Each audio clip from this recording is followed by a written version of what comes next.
Daylight hasn't even broken and these students are up and on their way to school. But it's not your typical commute. To get to class, these students have to cross an international border.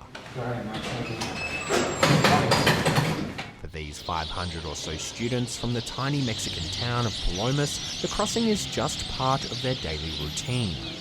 They show their US passports and birth certificates, customs and immigration officials inspect their school bags, then they're bused to school in Luna County, New Mexico.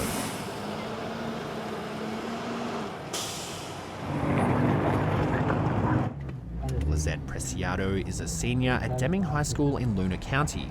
A US citizen, she's lived in Palomas with her parents for 7 years. Well, it's good to be able to go to school over there. Like, there's more opportunities to study and to have a better job in the future.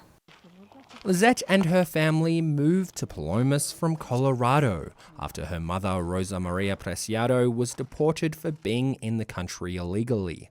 Pues muy mal porque tenía mis 4 hijos. I felt bad, really bad, because I have 4 children who are citizens of the United States, and my husband is a resident. I didn't want to go back to live in Mexico. I know it is my country, but life in Mexico is really hard.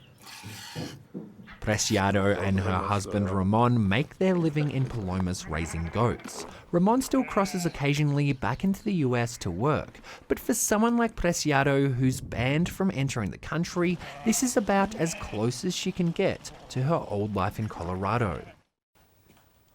Though deported, Preciado says having her children educated in the US was important to her, and that's why they settled in Palomas. De hecho, yo llegué a Palomas por una amiga. Ella me dijo que Palomas.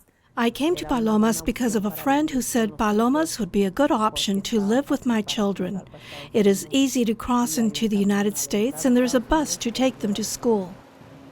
Armando Chavez is the principal of Columbus Elementary in Luna County. Every year, his school welcomes students and families from all over the country: Tennessee, Utah, Illinois.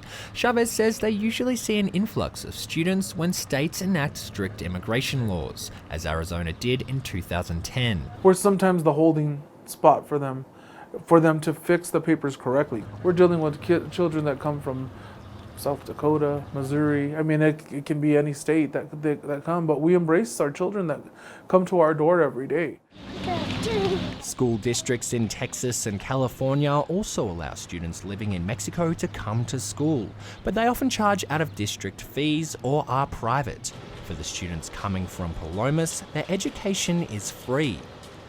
Despite a 10-foot high border fence that separates them, the ties between Luna County and the community of Palomas run deep.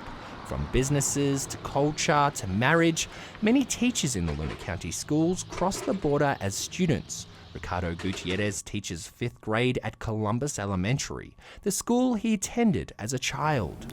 So now it's my turn to give back to the community.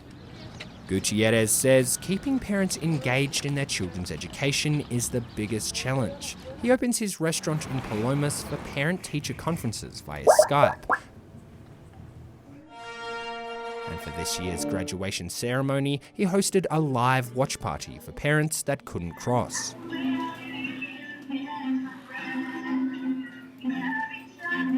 But not everybody living in the Luna County area thinks that state money should be used to educate students who don't live in the United States. That forces the state of New Mexico to pay for their education, as well as those of us that are taxed in Luna County to pay for them too. Luna County Republican Chair Russ Howell says allowances like the one being made by the school district motivate people to exploit birthright citizenship. They're getting a free education because her mother decided to give birth in the United States rather than back in Mexico where they live. The New Mexico state constitution requires public schools to be open to all the children of school age, regardless of residence. I pledge allegiance to the flag of the United States of America. Principal Chavez says if there are concerns about students not paying their fair share, that is more reason to make sure they're getting a good education.